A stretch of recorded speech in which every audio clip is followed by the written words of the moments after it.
ઇન્સ્કેપ માં create and edit multiple objects પરના spoken ટ્યુટોરીયલમાં તમારું સ્વાગત છે.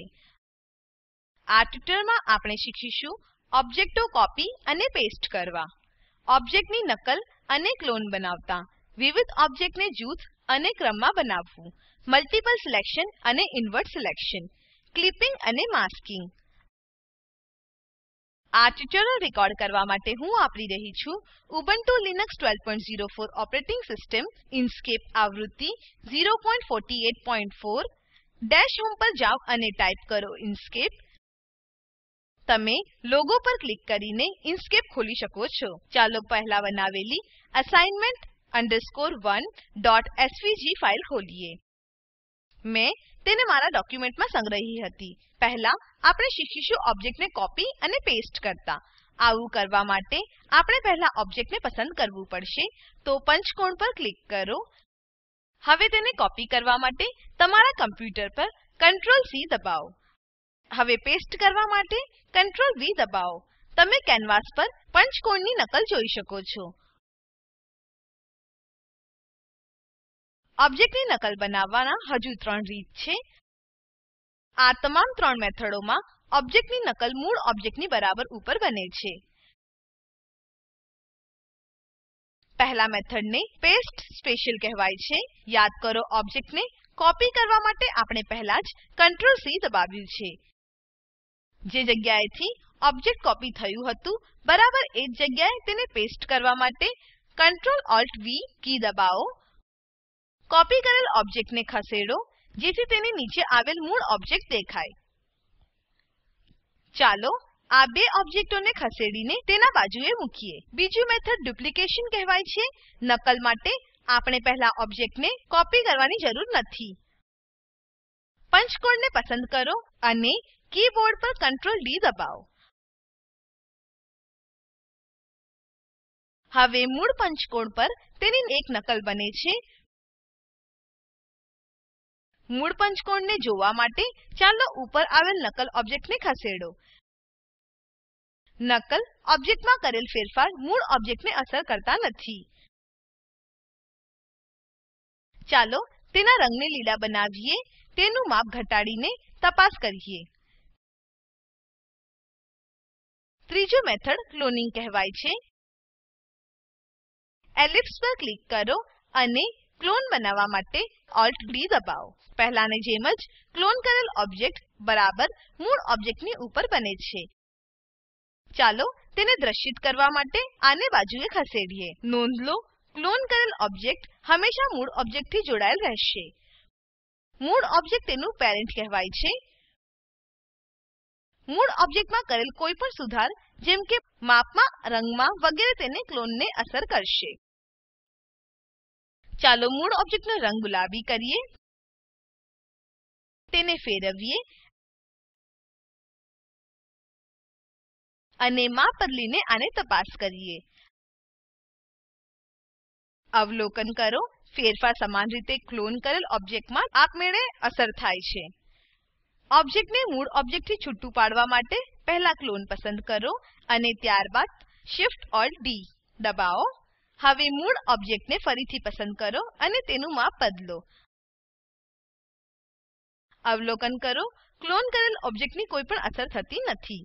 દર્શાવ્યા પ્રમાણે આ ઓપરેશન માટે શોર્ટકટ આઇકન્સ કમાન્ડ બારમાં ઉપલબ્ધ છે.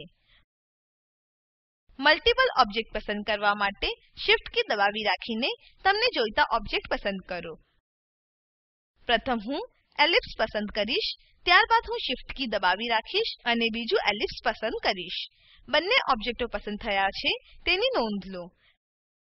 Ctrl+G દાબીને આપણે હવે તેમને જૂથબદ્ધ કરી શકીએ છીએ. એલિપ્સ હવે એકલ ઓબ્જેક્ટ તરીકે જૂથબદ્ધ થયા છે તેની નોંધ લો. તમે તેને અહીંયા ત્યાં ફેરવી શકો છો અને તમને જાણ થશે કે બંને ઓબ્જેક્ટો એકલ ઓબ્જેક્ટની જેમ ખસે છે. જૂથને માપબદલ કરવાનો પ્રયાસ કરો અને તમને જાણ થશે કે બંને ઓબ્જેક્ટો પ્રમાણમાં માપબદલ થયા છે.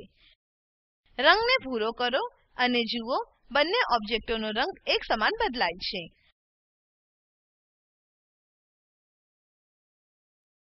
આપણે જો જૂથમાંના એક ઓબ્જેક્ટની પ્રોપર્ટી બદલવી હોય તો શું કરવું પડશે?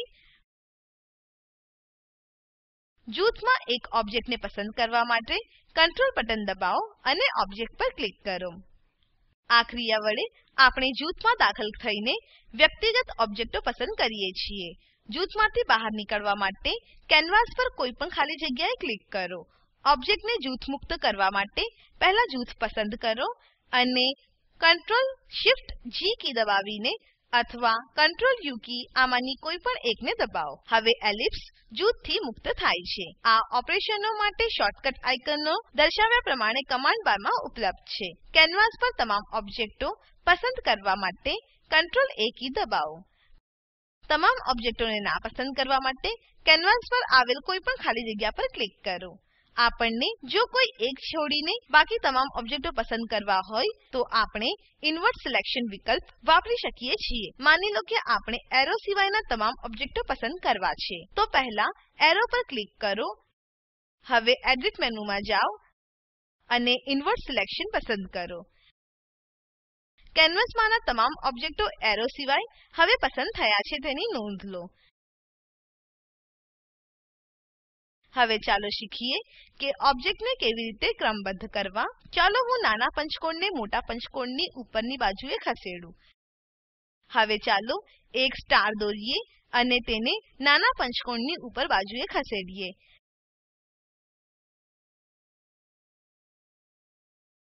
નાના પંચકોણ પસંદ કરો. ઓબ્જેક્ટ મેનુમાં જાઓ અને રેઇઝ પસંદ કરો. નોંધ લો કે નાનો પંચકોણ હવે ઉચકાયો છે અને સ્ટારની ઉપર છે. હવે સ્ટાર પર ક્લિક કરો. ઓબ્જેક્ટ મેનુમાં જાઓ, લોઅર પસંદ કરો. હવે સ્ટાર નીચે ખસ્યો છે અથવા કે નીચે ધકેલાયો છે અને મોટો પંચકોણ હવે તેની ઉપર દ્રશ્યમાન થાય છે. હવે ચાલો હું મોટા પંચકોણ પર ક્લિક કરું. ઓબ્જેક્ટ મેનુમાં જાઓ અને રેઇઝ ટુ ટોપ પર ક્લિક કરો. હવે મોટા પંચકોણ ઉપર ટોચે દ્રશ્યમાન થાય છે. હવે ફરીથી ઓબ્જેક્ટ મેનુમાં જાઓ, લોઅર ટુ બોટમ પર ક્લિક કરો. મોટા પંચકોણ હવે નીચેની બાજુએ ખસ્યો છે તેની નોંધ લો. આ વિકલ્પો આપણને ટૂલ કંટ્રોલ્સ બારમાં પણ મળી શકે છે. આગળ ચાલો શીખીએ ક્લિપિંગ કેવી રીતે કરવું. ક્લિપિંગ તેમના શેપને જલ્દી અને સરળતાથી બદલીએ. તમારા ડિઝાઇનના અન્ય એલિમેન્ટ અથવા શેપને કન્ફર્મ કરવા માટે જટિલ ઓબ્જેક્ટ બનાવી શકીએ છીએ. આ ડેમોન્સ્ટ્રેશન માટે હું એક ઇમેજનો ઉપયોગ કરીશ. નવી ઇન્કસ્કેપ ફાઇલમાં મારી પાસે અહીં એક ઇમેજ છે. આ ઇમેજ પર હું એક એલિપ્સ આકાર દોરીશ. હવે ઇમેજને આને એલિપ્સ પસંદ કરો. ઓબ્જેક્ટ મેનુમાં જાઓ, ક્લિપ પર ક્લિક કરો અને સેટ પર ક્લિક કરો. નોંધ લો કે ઇમેજ હવે એલિપ્સના આકારમાં ક્લિપ થઈ છે. ક્લિપિંગમાં ક્લિપ તરીકે વપરાતા ઓબ્જેક્ટનો આકાર દ્રશ્યિત વિસ્તારમાં વ્યાખ્યાયિત કરે છે. આપણે ક્લિપને રદ કરી શકીએ છીએ. તે માટે પાછા ઓબ્જેક્ટ મેનુમાં જાઓ, ક્લિપ પર ક્લિક કરો અને ત્યારબાદ રિલીઝ પર ક્લિક કરો. હવે ક્લિપ મુક્ત થઈ ગયું છે. આગળ ચાલો માસ્કિંગ કરતા શીખીએ. માસ્કિંગ એ ક્લિપિંગ જેવું જ છે. માસ્કિંગમાં એક ઓબ્જેક્ટને પારદર્શકતા અથવા ઝાંખાપણું બીજા ઓબ્જેક્ટની અપારદર્શકતા નક્કી કરે છે. ડેમોન્સ્ટ્રેટ કરવા માટે હું પહેલા ગ્રેડિયન્ટ ટૂલ વાપરીને એલિપ્સને અર્ધ પારદર્શક બનાવીશ. હવે એલિપ્સ પસંદ કરો. ઓબ્જેક્ટ મેનુ પર જાઓ, ફિલ એન્ડ સ્ટ્રોક પર ક્લિક કરો. રેડિયલ ગ્રેડિયન્ટ પર ક્લિક કરો અને ત્યારબાદ એડિટ પર ક્લિક કરો. રંગ કરવા માટે RGB સ્લાઇડર ને એકદમ જમણી બાજુએ ખસેડો.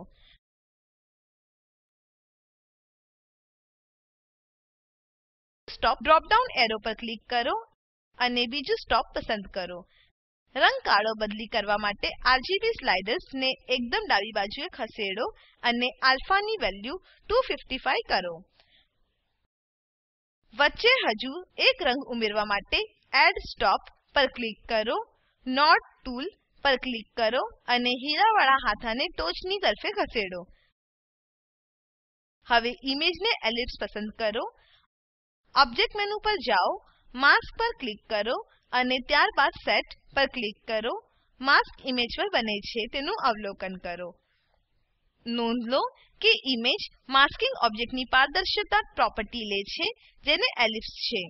માસ્કને રદ કરવા માટે પાછા ઓબ્જેક્ટ મેનુ પર જાઓ, માસ્ક પર ક્લિક કરો અને પછી રિલીઝ પર જાઓ. માસ્ક હવે રદ થઈ ગયું છે. ચાલો સારાંશ લઈએ. આ ટ્યુટોરીયલમાં આપણે શીખ્યા ઓબ્જેક્ટો કોપી અને પેસ્ટ કરવા, ઓબ્જેક્ટોની નકલ તથા ક્લોન કરવી, વિભિન્ન ઓબ્જેક્ટોનું જૂથ બનાવવું તેમજ ક્રમમાં બેસાડવું, મલ્ટિપલ સિલેક્શન અને ઇન્વર્ટ સિલેક્શન, ક્લિપિંગ અને માસ્કિંગ. અહીં તમારા માટે બે અસાઇનમેન્ટો છે. ગ્રે રંગમાં ઊભો એલિપ્સ અને કાળા રંગમાં વર્તુળ બનાવો. વર્તુળને એલિપ્સના ઉપરના મધ્યમાં મૂકો. તે આંખના આકારનું દેખાવું જોઈએ. હવે તેને જૂથબદ્ધ કરો. આગળ બીજી આંખ બનાવવા માટે ક્લોન બનાવો. તેને બાજુમાં ખસેડો જેથી બંને આંખો દેખાય. ભૂરા રંગમાં વર્તુળ અને લાલ રંગમાં ચોરસ બનાવો. ચોરસની નકલ બનાવો અને બંને ચોરસને ત્રાંસી રીતે વિરુદ્ધ દિશામાં રાખો. બંને ચોરસો પસંદ કરો અને તેમને એકલ ઓબ્જેક્ટમાં જૂથ કરો. વર્તુળને જૂથબદ્ધ થયેલ ચોરસના ઉપરના મધ્યમાં મૂકો. બંનેને પસંદ કરો અને ક્લિપ બનાવો. તે ધનુષ જેવું દેખાવું જોઈએ. તમારું પૂર્ણ અસાઇનમેન્ટ આવું દેખાવું જોઈએ. આપેલ લિંક પર ઉપલબ્ધ વિડીયો નિહાળો. તે સ્પોકન ટ્યુટોરિયલ પ્રોજેક્ટ માટે સારાંશ આપે છે. જો તમારી પાસે સારી બેન્ડવિડ્થ ન હોય તો તમે વિડીયો ડાઉનલોડ કરી જોઈ શકો છો. Spoken tutorial project team spoken ટ્યુટોરિયલના ઉપયોગથી વર્કશોપનું આયોજન કરે છે.